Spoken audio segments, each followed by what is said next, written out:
Açığı həmişə məni də düşündürüb ki, niyə görə orucu məhz xurmanla açırlar?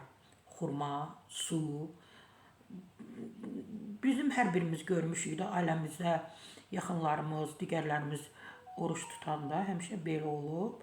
İslam dünyası müqəddəs Ramazan ayına qədəm qoyub, bəli, artıq neçə gündür oruç tutulur. Təbii ki, istinad edirəm milli, azad və deyirlər, xurma ilə iftar açmağın həm dini, həm də sağlamlıq baxımından əsasları var.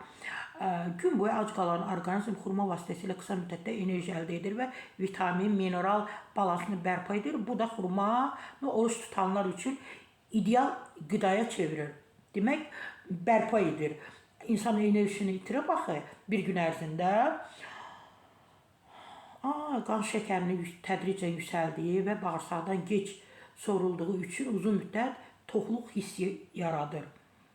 Xurma bazar və marketlərdə isə müxtəlif ölkələrdən gətirilən xurma növləri təqdim olunur və qiyməti 10-40 manat aralığında dəyişir. Mən ən çox Bağdad xurmasını yeyirəm, bir də Mədinəni. Ən çox Bağdad xurmasını. Sizə də oruç tutanlar, sizə də arzulayıram. Xurmanla təbii ki, birinci orucu xurmanla açın. Çünki gün ərzində ac olmusunuz və həmən deyir balansı tənzimləyir və siz daha da iştahla yeməyi həvəs göstərirsiniz.